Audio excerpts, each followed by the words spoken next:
do whatever. Right. Doug, you spoke a little bit yesterday about consistency round to round. Is that what you had today, essentially? Yeah, it didn't get off to the best of starts. It was just, I mean, there's some scoreable holes to begin the front nine, and 1 over through 3 is not really what you're looking for. But I was hitting good shots. I lipped out twice in my first 3 holes, which usually means you're pretty close. So just had to stay patient, make sure that, obviously you're trying to make a bunch of birdies, but, another bogey.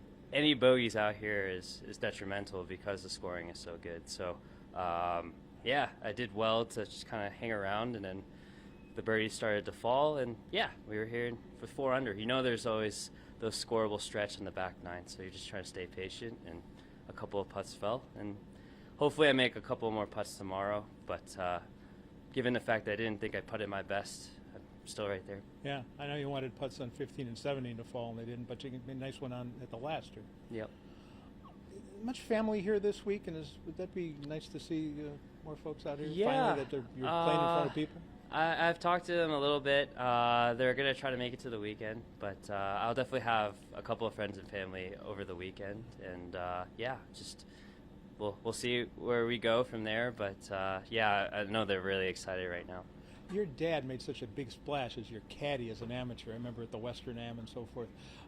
How close are you with him in terms of your game and talking to him and still getting advice from him? Yeah, I mean, obviously my dad has been a big part of my life, and he'll always mean a lot to me. But, yeah, I mean, I talk to him a little bit here and there. He gives me some advice, and, yeah, just looking for a good weekend. Boris? Go ahead. Doug, I know that you're not exactly in Arlington Heights, but how nice is it to at least be back and have a chance to play on the tour in Illinois? Yeah, I mean, it's everything to me. Unfortunately, the second playoff event won't be in Chicago this year, so this is all we get, and it's always exciting to be somewhere near the Chicago area. The Midwest in general just makes me feel at home, but to be in Illinois is even more special. And like I said yesterday, I didn't get to even fully participate the last time I was here because of sickness. So it means a lot to me to be able to come back here and finish the tournament and hopefully have a really good finish. And who knows what will happen on Sunday. How is your game improving? I mean, where do you see the biggest growth in your game over the last year or so? A lot of it has to do with just understanding me.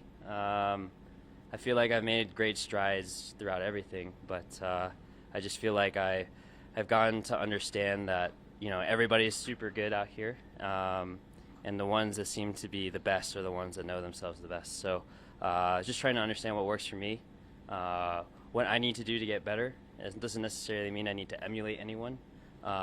It just means that I need to be more efficient at what I do well and get better at what I don't do well. So yeah, it's just been a lot of just self-reflection, patience, all that stuff, and it's been working so far.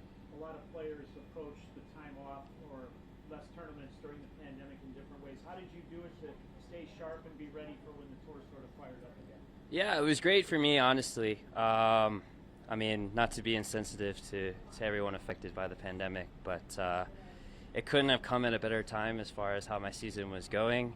And to find out that I would have status coming in for the next year kind of gave me the summer to try some new things and try to apply some of the new stuff that I was working on off the course. And yeah, it gave me everything that I needed to come out in Napa in the fall in the new season and feel like I could compete and be ready to actually do the things that I knew that I could.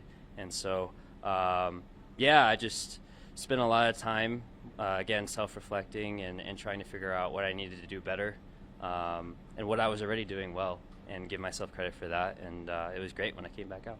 Finally, are you based in Las Vegas now? Yes. And you and your team would all be there, your coach or whoever you're working with? Yeah, for sure. I mean, I work with Drew Steckel on my swing. I work with Derek Uyeda and Chris Cho. Chris lives in Vegas and Derek works out of San Diego. And so I've been spending a lot of time with them. Ryan Chandler, who's my trainer, is also in Vegas. And so I've had a lot of major parts of my team live in Vegas, which has been great for me, that I get to spend a lot of time with them on my weeks off. And they'll even make a trip out to tournaments to come see me as well. But not to forget, my mental coach is from Philadelphia, and my agent is from New York. So still got people everywhere, and then obviously my family in Chicago. So kind of still spread out, but I would say a lot of the physical team that I need on an everyday basis is in Vegas, and it is very helpful for me. Thanks. Good. Perfect.